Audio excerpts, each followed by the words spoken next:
you want to talk about the last couple episodes of Fallout? Let's do it. I know that you felt like in episode 6, when we talked privately, you felt like they were going a little too many storylines. Yeah.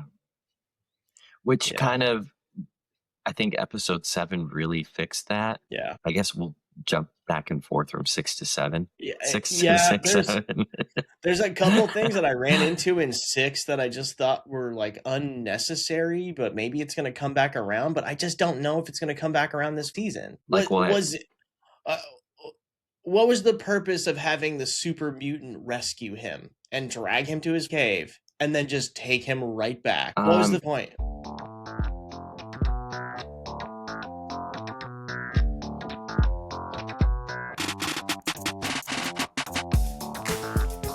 You're listening to Passed Out, the podcast where history, mystery, the occult, and the cosmos collide. This week, we're talking about the new Megadeth album and Fallout episodes 6 and 7. Stay curious, and welcome to Passed Out.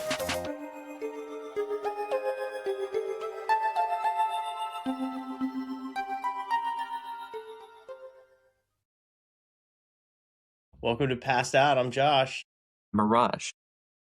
How you doing, man? Good. It's might snow in Tampa this weekend. The snow finally melted here. The ground for there's still actually snow in my yard, but the streets are finally clear here. Yeah. Yeah, dude, it was the longest I've ever seen snow stick here. It was like snowed on like Friday night and it stuck till like yesterday. It was like a week long snow just stuck to the ground. Wild, man. There was this Yeah, one dude. video. It could have been AI for all I know, but it was like a deer just walking in the middle of walking, frozen solid. I saw that. Yeah. I think that may have been AI because I feel like when the Okay. guy broke the ice, it like popped out. Oh, hell Ran no. I off. didn't see that part. Yeah, the rest Okay. of the video, like he like breaks the deer out of the ice and then it runs off and on. It So looks so real though. that's why RAM costs $10,000 for a terabyte. Yeah. Shit like that. So cool. AI frozen deer videos. Yep. Seen a lot of cat ones recently too, just like cats working out or a cat coming in and playing an instrument and then like a lady yells at it and then it comes in with drums and the next time it'll come with like a violin just waking up its owner. Yeah. Have you seen the cat gun videos? Where Yes. like the lady's like like the lady opens the front door and her cat's like standing there with a shotgun, bro. Yeah, dude. So- It's always something different with it's the same concept. It's like uh-huh. it's so weird. I love It's it pretty though. funny though. I don't care. You know, I do too. people say that the World Health Organization is declaring like water bankruptcy, and people are blaming AI. Of course, it's like the sexiest thing to blame, but check out people who believe that should check out like almond farms, agriculture, those two things, golf courses. Yeah, dude. Those Golf course is all crazy. affect Mm-hmm. way more than AI could even dream of. And if I'm not mistaken, AI uses the data farms use like potable water, so it's not even water that's like it's not affecting the water as far as like drinking goes and um, sustainability goes. It's all potable water, so Yeah. or over 70% of it is. Yeah. Um on that, do you think they're going overboard though with like the size of these you know, data centers that they're trying to build? Do you think they're like just pushing it too far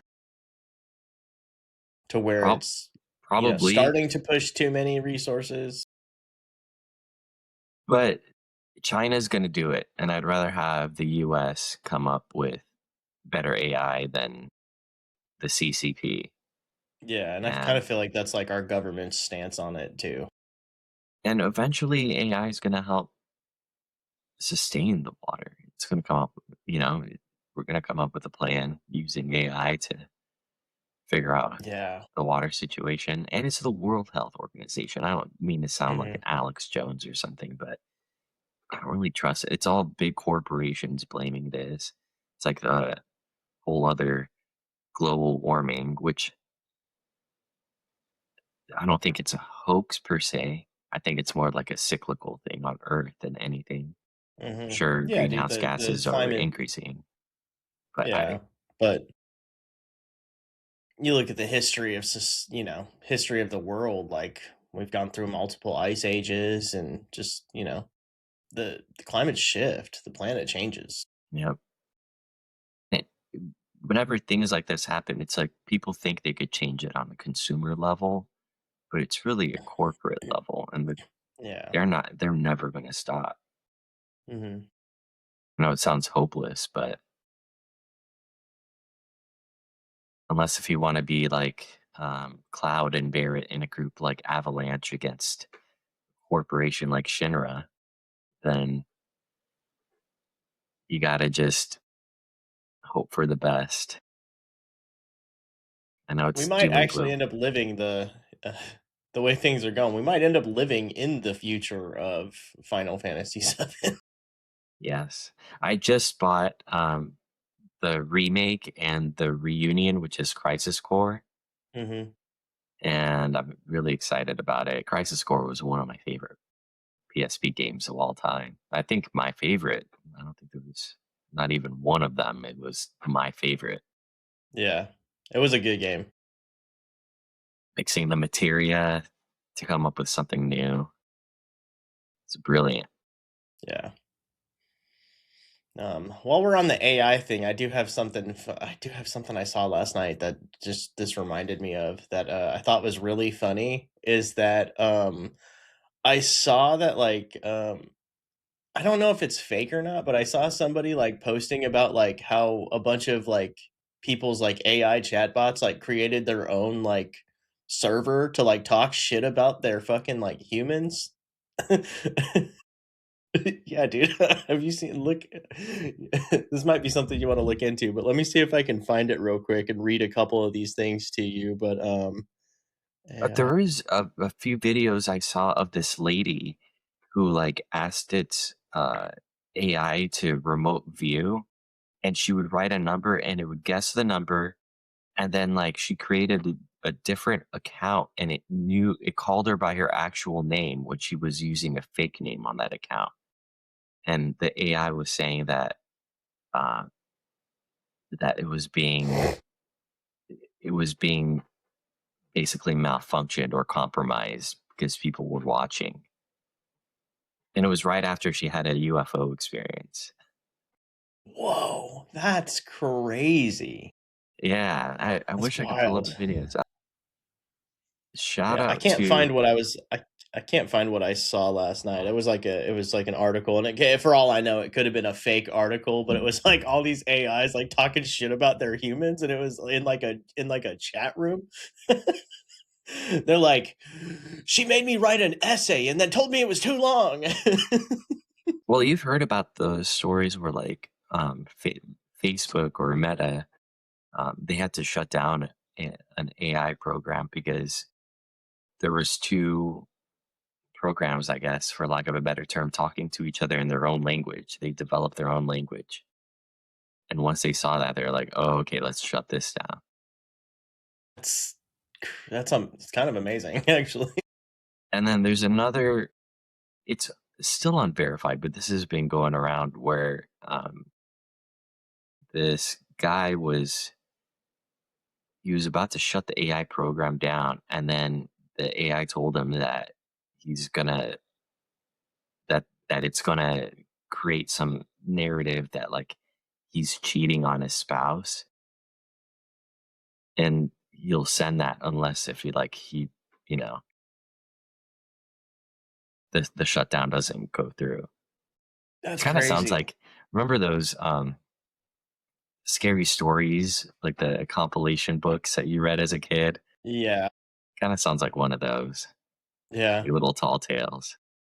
Those, uh those have just become, Reddits now, creepypastas, pretty Yeah, much. yeah, exactly.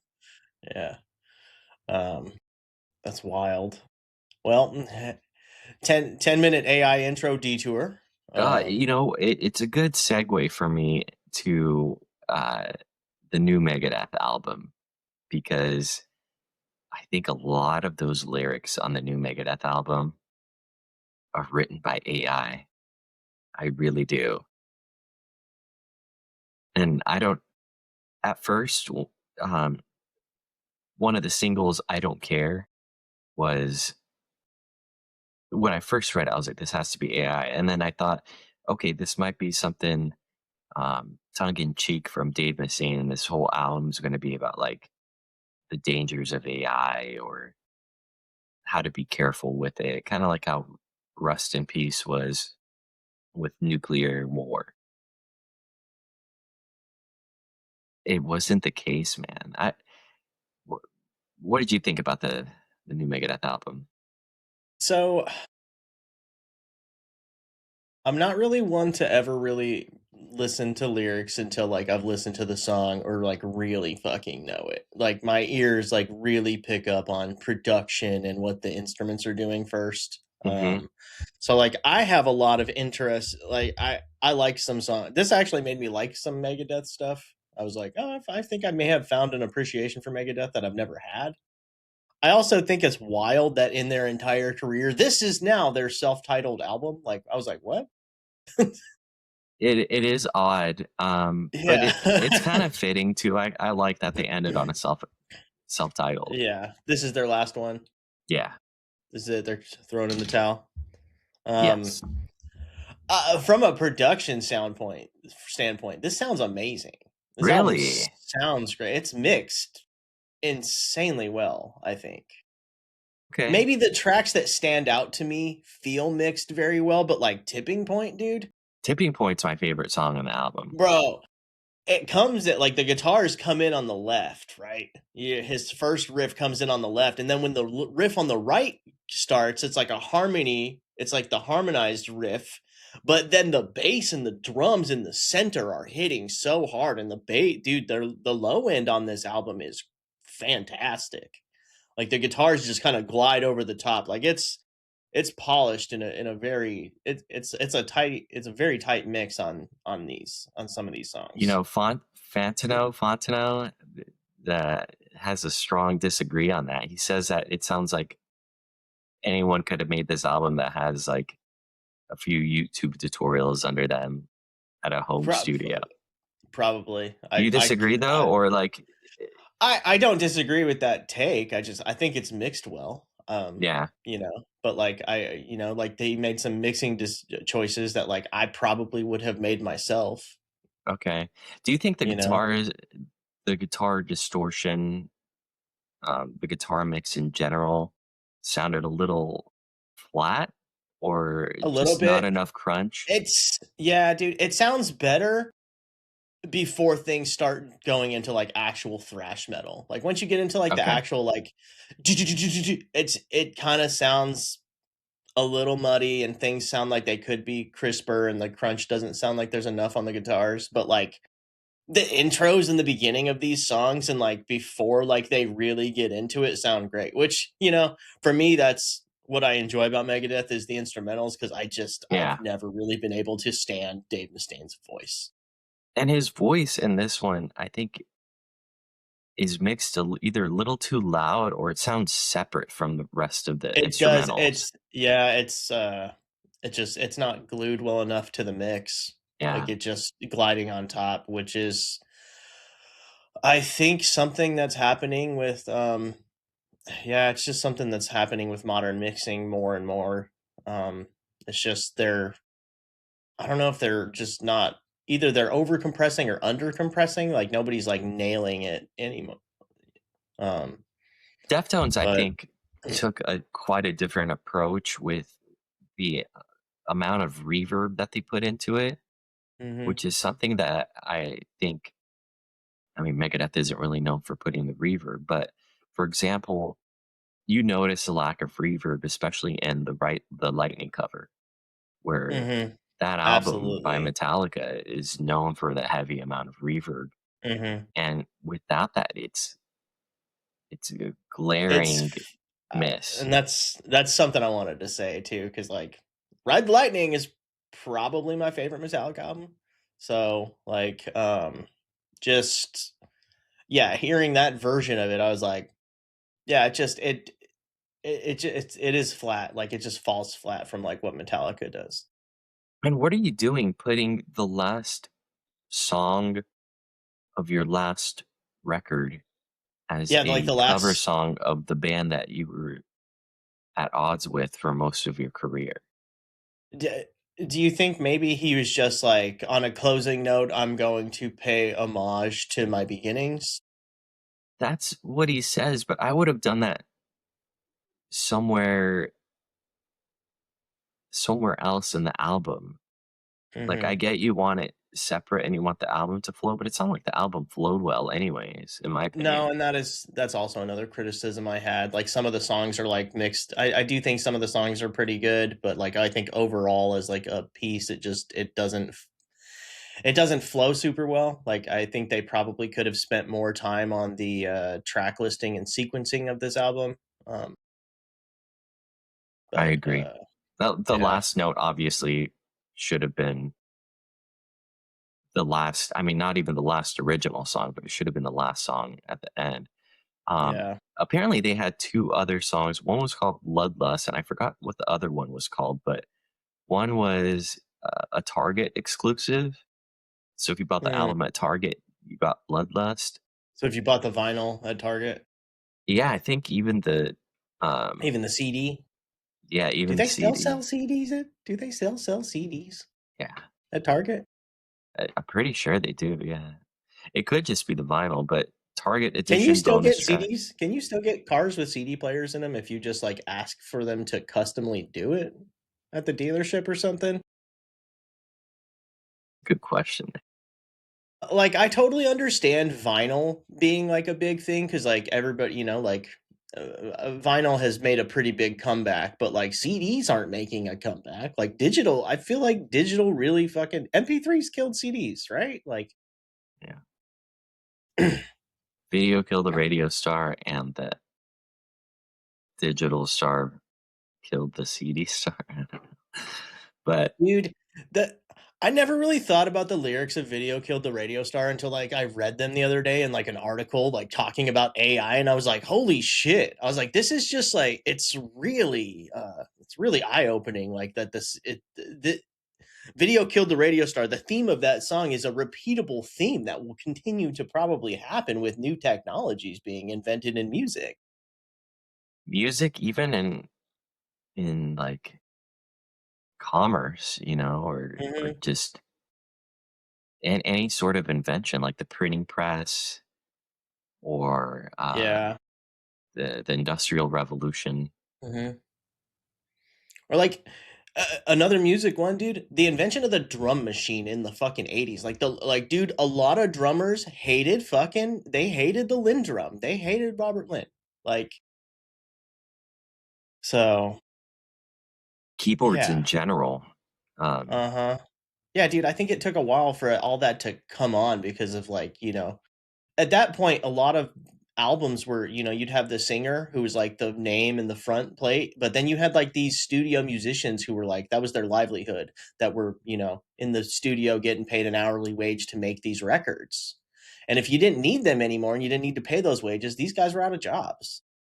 do you know the first single that was completely um that had no instrumentation on it, that became number one? It's like, what's the term I'm looking for? But Like it, everything was synthesized. yes, No, I don't, but I'm assuming it was probably in like the 80s, right? it was actually Ricky Martin, "Livin' La Vida Loca." So it was the first Billboard hit recorded entirely without traditional instruments and created instead by using a Pro Tools digital system. You're telling me all the horns in there are fucking are Right? I are know. from Pro Tools in the 90s, bro? Yeah, Dude, 1999. So it was like, I still don't think horns in these programs sound right. I How did they know. do that? Who produced that to Um, make it like it sounds like a full band behind Ricky Martin on that song? Desmond Child and Draco Rosa. Crazy. Yeah. I haven't listened to that in a long time, so I might be right. I might get shredded on the comments in this one. No, that I from what I remember too, I was shocked to Yeah, especially the that's brass. yeah, I was dude, like shocked that's about what that. throws me off. Like I can totally understand like all the keys and drums being like digitized, but like the horns, the brass section, like what? Crazy. Hmm. So going back Um to I Megadeth s- with a yeah. few other things I wanted to add. Nobody's Hero was the expanded digital bonus track. So I think you had to like pay $4.99 or something on Spotify for it or Apple Music. Um, w- Sorry, I cut you off though. What were you gonna say? No, that I just had, there's a couple other songs that I had, thoughts on in the Yeah, new yeah, go Megadeth for it. album. I really like the opening guitar on Let There Be Shred. Okay. Really, really good little just, flourishing riff there. And then who played the drums on Made to Kill? Cuz god damn. Like Dick, just he's a dude, great drummer. like Dick holy shit, like Verveeren. the drums are kind of what I was like really are drawn to on this like. Yeah. Do you he But was dude, that drum intro on Made to Kill is insane. It's so good. the biggest band I think he was in was Soilwork. Um, but yeah, he's been kind of a journeyman drummer, but he's amazing. Even in the Tipping Point, does some Mhm. crazy stuff, and he nails it on Ride the Lightning. It's Yeah. just the production on that unfortunately wasn't Mhm. great, but Yeah. he's a great drummer. The instrumentals are great on this album, Mhm. even Who on the produced this? more. It's Dave Mustaine, and it's the Yeah. same guy that's done the past three albums, I think. It is produced by Dave Mustaine and Chris Rakestraw.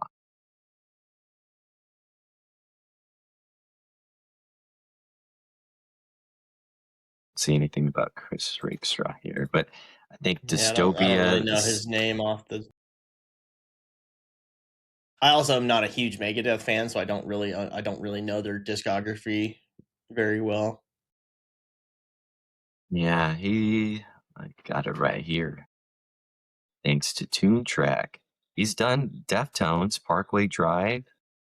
Interesting. We were just talking Okay. about Deftones. Um, Deftones private music. This is produced by him too. That's so funny that I mentioned that. And I sound like such an idiot.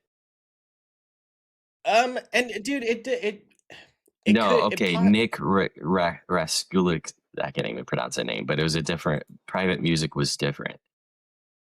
Okay, I was gonna say even if it was the same producer, like artist choices will make that producer's music sound different. Like they don't always, you know, I think producers make different choices depending on which artist they're working with, and like some artists, like maybe that artist is like maybe Megadeth is really like don't use reverb on our tracks, like don't fucking do it, So Chris which Rakestraw is did. why things don't sound like they're sitting right, is because the lack of reverb. He did Gore for Deftones, which makes sense Album because before that was that, very forgettable. That was before Ohms. yeah, I don't. Uh-huh. That's like one of the only Deftones albums that I just don't really care for. Even Ohms, I there have some moments that I really like. Yeah. Sorry, Chris Rakestraw. Not a big fan. I actually, Dystopia was a great album. Yeah, Uh, I'm pretty sure he did that. But what was your favorite track off this album? probably Tipping Point. Hey, me too. Me too. Yeah. Um, I like Tipping Point and also Hey God, even though the lyrics might be a little cheesy, just like the rest of the album. Hmm. Yeah. Um, it reminds me of the 90s era of Megadeth, which I really like Cryptic Writings, even Risk. I enjoyed a lot of songs off Risk, which I know is always going to be a hot take. It's kind of like Megadeth's Saint Anger. I think it's even more hated than Saint Anger among the fans. But um, this whole album, it was interesting because the the song lengths were. I don't think there was a song other than Ride the Lightning that was above 5 minutes long. Yeah, dude, it was kind of like pretty normal, like kind of pop length production for a Megadeth album.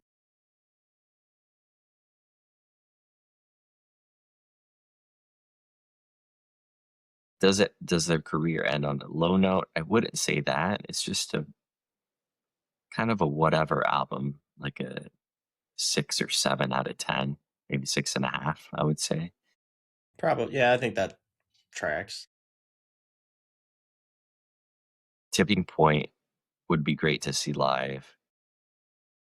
Even Let There Be Shred.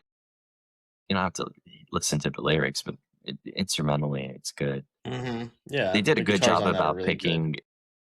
They did a really good job about picking which singles to release, which is a Hmm. problem Metallica's had, especially the last album. They somehow picked the worst songs to promote. But when you do that, you kind of face a problem when people hear the rest of the album. They're like, "Oh, so these are the only good songs on it," which isn't the case Mm, here. Hey God wasn't a single, but yeah, it's. I mean, they've had 40 years, so what can you really say about Dave Mustaine? yeah, It's just a meh album. yeah. I Any don't other think I notes really you have had any. about that? No, no, not Okay. really. I think I had everything I had to say. All my notes were literally just about those three songs. Okay, cool. Yeah, there Cool. wasn't really anything else that really jumped out at me. So yeah. All right. What do you got next? You want to talk about the last couple episodes of Fallout? Let's do it. Yeah. We haven't talked about Fallout since episode 5. I know that you felt like in episode 6, when we talked privately, you felt like they were going a little too many storylines. Yeah. Which Yeah, kind of, I think episode 7 really fixed that. yeah, I guess we'll jump back and forth from 6 to 7. yeah, 6 to yeah. 6, 7. There's a couple things that I ran into in 6 that I just thought were like unnecessary, but maybe it's gonna come back around. But I just don't know if it's gonna come back around this fucking season. Like, Like what? uh, what was the purpose of having the super mutant rescue him and drag him to his fucking cave and then just take him right back? Like, That's a great point. what was Um, the fucking point? Like, it didn't do anything. Like, he was just like, join our cause. And he was like, nah, bro, I'm good. And he's like, all right, well, then I'm blindfolding you, motherfucker, and taking you back.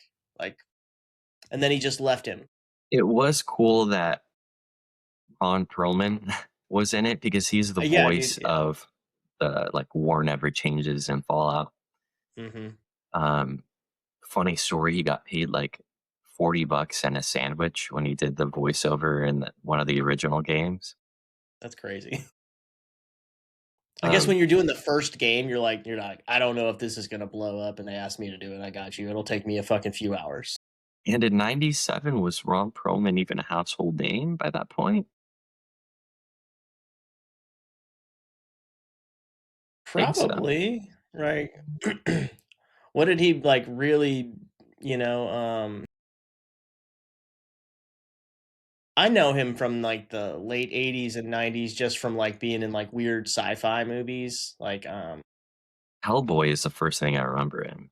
yeah, and like the first Hellboy's like 2003, right? Yeah, he won a golden. Oh, 2004. Beauty and the Beast. He was in this series Beauty and the Beast. Mm. Um, he was in Alien Resurrection. Yeah, I remember him from Alien Resurrection. Um, Big Alien fan over here. Even though Resurrection's like one of the is like probably the worst Alien movie, but He's done a you lot know, of voice acting. Like he was Clayface in the DC animated universe from '92 to 2003. hmm Blade and Teen Titans. what He was in. what's that? Is he in like what is he in like City? He's in City of Lost Children or something like that, Yes, he right? is. Yeah, Yeah, yeah. one was his character. Obviously, Transformers. Yeah, he's had a pretty interesting career. He was a jazz Yeah. drummer. No, his father was a jazz drummer. Interesting. Yeah, I but love you're how. Go ahead. I think you're right about, Hellboy kind of being like his probably his biggest claim to fame, right? I think so. That's what really jump started it from what I see Yeah, here. which what do you think of those Hellboy movies? Honestly, didn't see him. I love, I I wasn't a love, fan I of it. love, I love those Hellboy movies. But I like, I was a Hellboy comic book fan. So, there's also some really good animated Hellboy movies. They keep trying to reboot Hellboy now, and it's not fucking working. They've done two Hellboy reboots, and it's just neither of them are any good. Um, so they're trying. I keep hoping that Guillermo and Ron Perlman can make another one and like wrap their story up because they've been wanting to make a third one in their series for a long time. So I He's would love to see us. 75 now. I know, dude, but I would love to see a swan song, for him as Hellboy. So Yeah, it's weird the being first called. Hellboy's great. Um, the second one, I really like the second one, but like people really shit on the second one. But I kind of love the second one. It's got some fun. It's a fun ride. Well, let's finish talking about Fallout here before we go Good. too far off. Yeah. So yeah, I Always. agree with you. I didn't even realize that it was pretty unnecessary to the plot, other than him getting the radiation in his stomach where he got impaled and that hmm healing him, or was Yeah, and maybe something that was maybe the whole put into point. his body, like something else. I don't know. There wasn't even Maybe. like a parallel within. Maybe the parallel was putting how Hank had the my god, the power source. What's it called in the show? The what Maximus has, The cold fusion. cold fusion. Yeah, how that was like embedded in Hank, and hmm maybe there's a parallel with having a radiation core in your abdomen inserted to Maybe. save you Yeah. rather than kill you.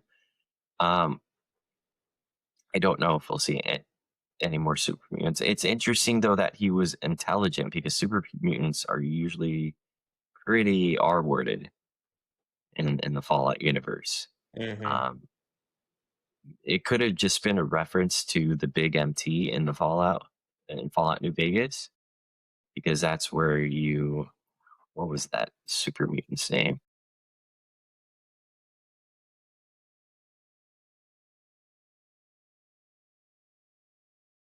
Gosh, I'm like, but it was like an intelligent super mutant that was out there that went on his own because he uh he was too smart and the other super mutants didn't like him. I think Ulysses Gotcha. was his name. That kind of tracks for what we saw. But yeah, like now everybody's pretty close together, kind of like in that same area in Vegas. Yes. And I'm questioning. I'm starting to think that I'm right about maybe not seeing the Brotherhood again this season. Like I kind of feel like we're I think the last episode like we really are just you kind of got to wrap up what's going on with Lucy and Hank. You kind of got to wrap up where the ghoul is. He's kind of standing in Robert House's office now, and Thaddeus and Max are, Max is outside fighting all these death claws. So, Do you and think Thaddeus Freeside? is falling apart. I think he's gonna become a centaur. Um, because are they? Yeah, they're called centaurs, right? Yeah. Yeah, like So what's going on with his neck? Like he's got like that little like teeth mouth on his neck, and like the way yeah, that the way that Cooper kind of looked at him like, what the fuck? Cooper knows I was like, exactly oh, what's going on. He gives him these I looks. know It's he like, does, but it's just his like side eye, like, oh shit. Like yeah. but then he doesn't say anything, and I was like, oh man, this is gonna be bad, right? It's gonna be interesting to see also Maximus's reaction to if once Coop is out, knowing that Lucy was never on the other side at all. Um, but speaking of parallels, the parallels in this episode 7 were fantastic because you have Coop going up to House at the same time that Lucy is going up and seeing the Congresswoman's head. And I I thought thought that they really made it so like when that door opened that they were gonna be looking at each other, and then they I weren't. thought so too, but in a So I'm way like, they where are. is yeah, so I'm like, where is this other so like where are Hank and Lucy? Or is this all like one complicated building complex that they're in together? No, no, no. Hank. I don't think Hank and Lucy are anywhere. That's a good question. But it seems like it's far away from Vegas. But how could it be? Yeah, dude, like how could it be? Like he went there, we saw him go there with the power armor and sneak into there. So like I think that the headquarters that he's in is, I don't think they're too far away from each other. Because if he's Do trying to you really develop, think that go ahead. go ahead.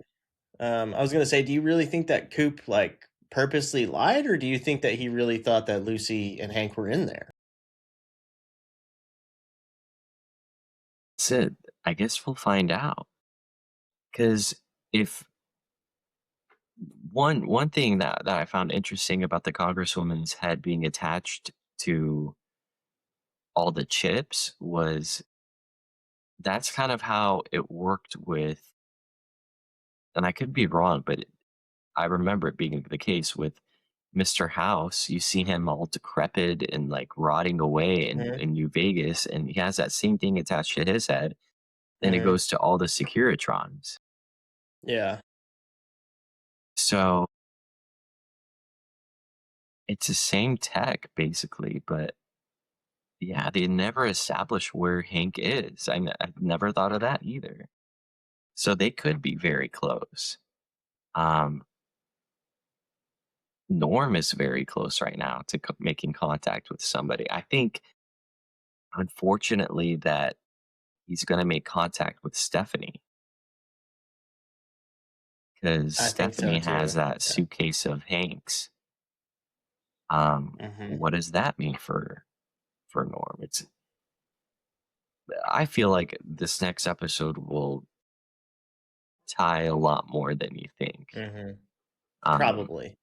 there will be some cliffhangers for sure going to season 3, but Yeah. episode 7 really saved a not a disastrous episode 6, but kind of a confusing and filler episode of episode 6. Yeah. I can feel that.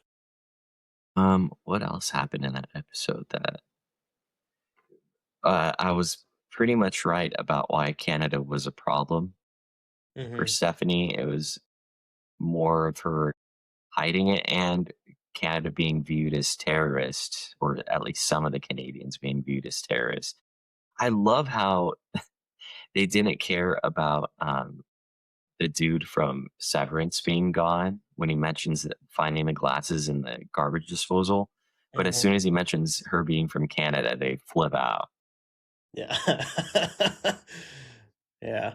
So I Is that really how they killed off Zach Cherry's character, bro? Like Eh, or is you think he's gonna show back up?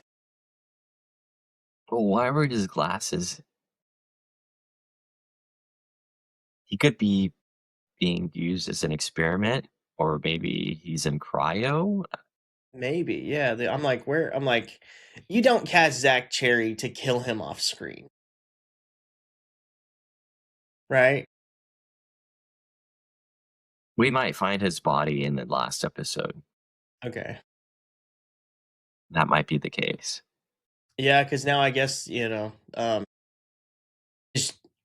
is Chet de facto in charge of 32 now? She'll find a way. She's smart.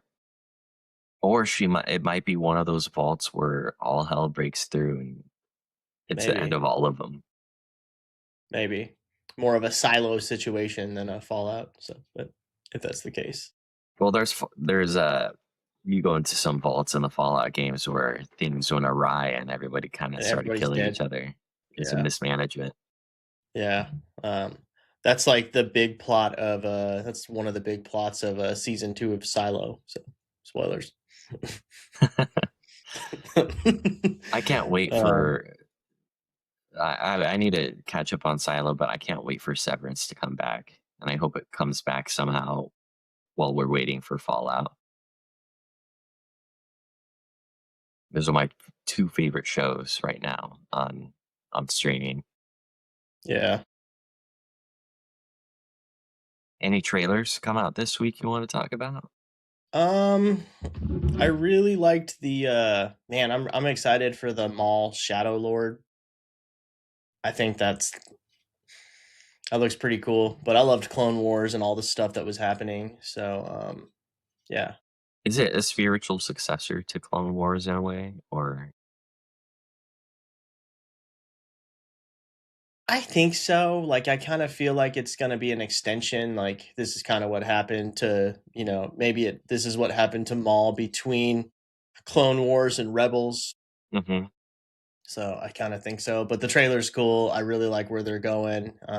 Seems like you're going to meet some new Jedi that are out running around in the universe. It's I a keep shame we hoping don't. Cal Kestis shows up again somewhere else other than the games because, the Jedi games are canon. Yeah, And like we keep running into some of the uh, some of the same I characters can't from the game yeah, in like the the show. inquisitors and shit. Yeah, like the inquisitors, like you're running into them in the shows now, and like you're fighting them in the games and shit like that. So like which the inquisitors are basically just like Jedi that the empire turned into their like people to go out and hunt down everybody. And then I think when they killed all the Jedi, Vader and the Emperor ended up killing all of them Mhm. so that there was like nothing left. It's So cool by the time that, you get to A New Hope, everybody's dead. and I don't get me wrong, Maul is my favorite character in all of Star Wars lore. Mhm. It's just a kind of a shame that you don't get to see him more in live action. I'd like to see more Maul in live action, and I wish we could see that more often, but I'm not gonna complain. Seeing him in any form of media is cool.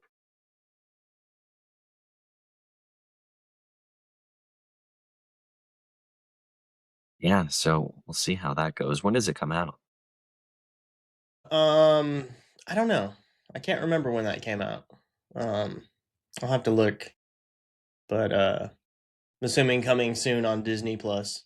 Um, Disney Plus, by the way, wants to create channels within the app to where it's like one Star Wars channel, one like other types of channels, which is that's kind of how it is now. Like they have it kind of separate. If you want to click on, if you're like, you can click on Disney content, you can click on Hulu content, you can click on Star Wars, Marvel, all that stuff. So so cable TV is just coming back in a different form.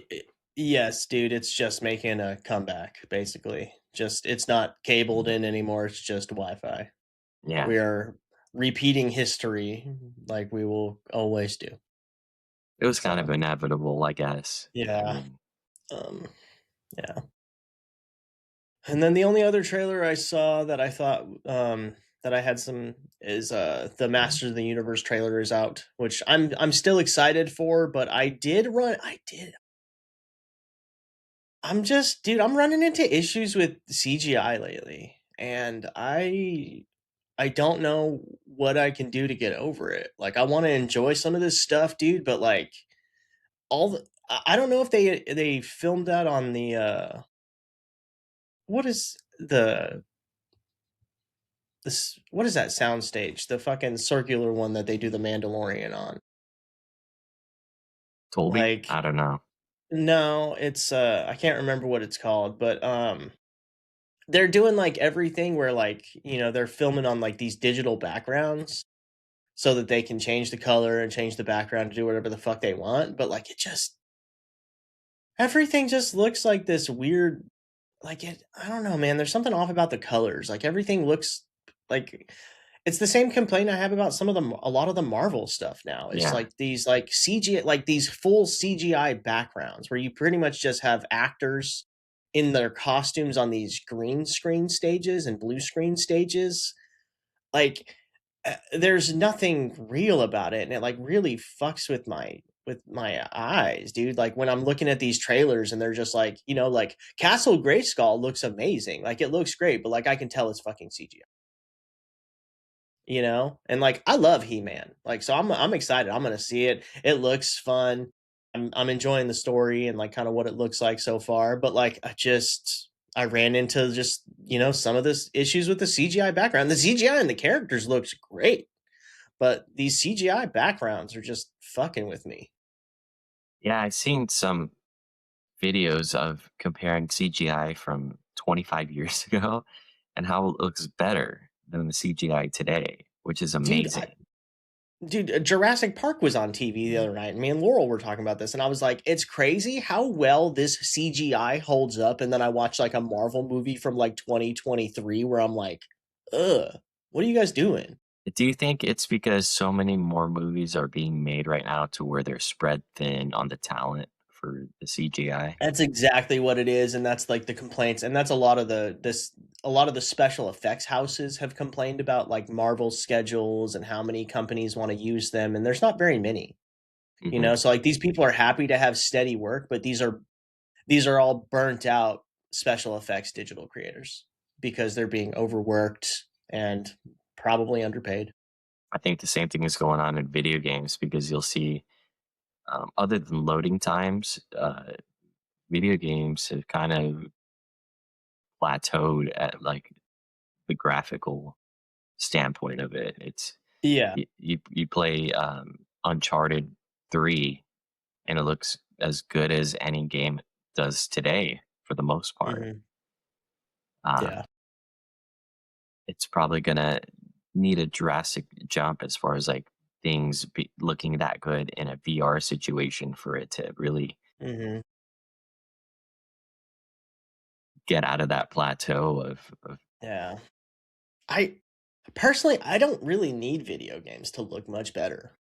I'm I'm kind of happy with where we are. Like, dude, like the games that I've been playing look amazing. Like Expedition 33 looks amazing. Like it's beautiful. And like Mhm. I'm not tripping about everything looking kind of fake. It's a video game. I'm here for that. Like I some of my favorite games are like fucking like Twilight Princess and like Wind Waker where like it's Right. not really supposed to look that realistic.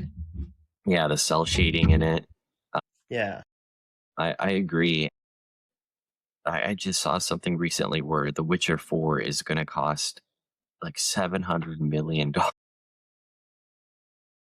Is insane. I mean, I'm sure they'll get that back, but there's so many instances of these games flopping, and these companies are like Ubisoft is going bankrupt. I think Yeah, their dude. stock is under $1,